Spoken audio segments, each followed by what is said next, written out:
जो आपके प्रश्न है वो आप पूछ सकते सर हैं। नमस्कार। सर जैसे कि अभी आगामी 2022 के चुनाव हैं और चुनाव की तैयारी सभी पार्टियां कर रही हैं, तो आपकी पार्टी के क्या क्या तैयारियां, क्या मैनिफेस्टो निकला है, क्या क्या कर रहे हैं? देखिए, उत्तराखंड क्रांति दल पूरे अपनी ताकत से चुनाव में जाएगा और हम लोग उसकी तैयारी भी कर रहे हैं। अभी माननीय अध्यक्ष जी यात्रा पर हैं और गढ़वाल की यात्रा पहल प्रथम चरण में की जा रही है। इसके बाद कुमाऊं मंडल की यात्रा शुरू होने वाली है और हम लोग पूरे चुनाव में सभी सीटों पर चुनाव लड़ाने वाले हैं। जी सर, जैसे कि अभी आपकी हमने सुना था कि आपकी पार्टी युवाओं को आगे बढ़ाने की बात कर रही है, युवाओं को आगे करने की बात कर रही है, तो युवाओं के लिए क्या कर रहे हैं अभी? देखिए, हमारा पहले से ही ये विज़न है कि उत्तराखंड क्रांति दल युवाओं को आगे बढ़ाएगा और युवाओं को ही सर्वाधिक टिकट हम देंगे।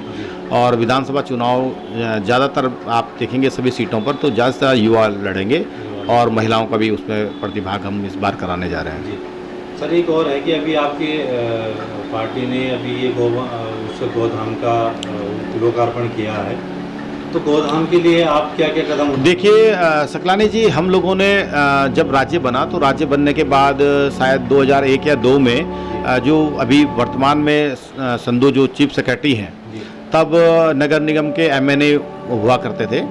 तो उत्तराखंड क्रांति दल ने एक मांग रखी थी कि तमाम ज़मीनें, जब राज्य बना तो यहाँ पर बाहर के लोगों ने उन ज़मीनों को कब्जा किया और उस पर काबिज होने लगे।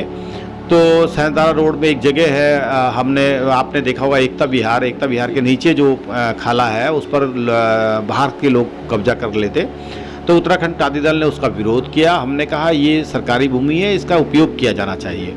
तो वो तत्कालीन जो हमारे अभी चीफ सेक्रेटरी हैं, तब वो एमएनए हुआ करते थे, उन्होंने, बड़े अच्छे अधिकारी हैं, उन्होंने संज्ञान लिया और केवल उपक्रांति कहने पर उन्होंने वहाँ पर एक कांजी हाउस का निर्माण कराया कि जो आवारा पशु हैं वहाँ पर वो रह सकें। लेकिन वर्तमान में स्थिति ये है कि नगर निगम ने उसको स्टोर बना दिया है और ऐसे अधिकारी आए, उसको पता नहीं किन्हीं कारणों से उसको संचालित नहीं कर पाए। तो ऐसे अधिकारियों को देखना चाहिए कि ये जब गौवंश है, गौवंश आप जानते हैं कि पूरे इधर उधर सड़कों पर वो आवारा पशु घूमते हैं और उनसे दुर्घटनाएं भी होती रहती हैं। तो इनके लिए वो कांजी हाउस बना हुआ है।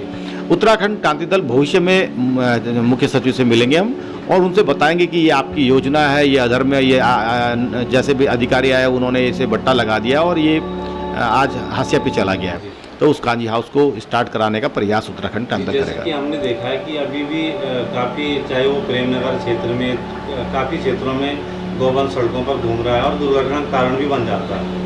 उनकी जान भी जाती है और इंसान की जान को भी, जानमाल को नुकसान होता है। वही मैं कह रहा था कि जब हम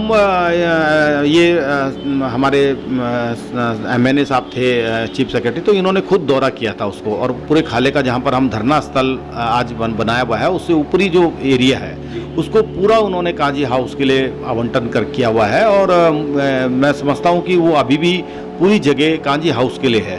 तो पूरे जो हमारे देहरादून के बाहरी क्षेत्रों में जितने भी लोग पशु छूटे हुए हैं या उनको संरक्षण नहीं मिल पा रहा, तो वहाँ पर रखने की व्यवस्था उन्होंने की थी। अब किन कारणों से बंद हुआ, क्या उन्होंने किया, इसमें मैं देखूंगा और भविष्य में इसको आपको लगेगा हम ज्ञापन भी दे देंगे और उनसे मिलेंगे भी इसमें व्यक्तिगत रूप से। जैसे कि क्या ठोस कदम उठाए जा रहे हैं कि उन लोगों के लिए जो अपने पशुओं को आवारा कर देते हैं या छोड़ देते हैं?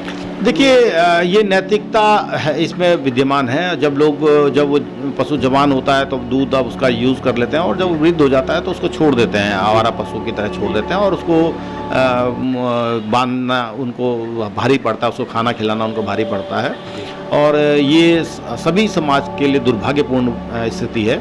हम लोग बातें तो बहुत बड़ी बड़ी करते हैं, हमारी सरकारें भी बहुत बड़ी बातें करते हैं कि गौवंश का संरक्षण करना चाहिए, गौवंश के लिए ये करना चाहिए, लेकिन धरातल पर वो बातें नहीं हैं। आपने जितने भी गौ रक्षक देखे होंगे वो लोग अपने घर में कभी गौ पालन नहीं करते और अगर करते भी हैं तो यही दशा उनकी होती है, वो अपने पशुओं को आवारा छोड़ देते हैं और उनके बाद मरने के बाद वो उनको मरने से पहले ही वो सड़कों पर छोड़ देते हैं, आवारा होकर वो मर जाते हैं। तो ऐसे लोगों को नैतिकता देखनी चाहिए कि भाई अगर यदि उनको उसका उन्होंने संरक्षण किया है और उसको जब पाला है तो उस समय, जिस समय वो लाभकारी था उस समय तो आपने रख लिया और जब आपका लाभ नहीं हो रहा है तो उसको बाहर फेंक दिया।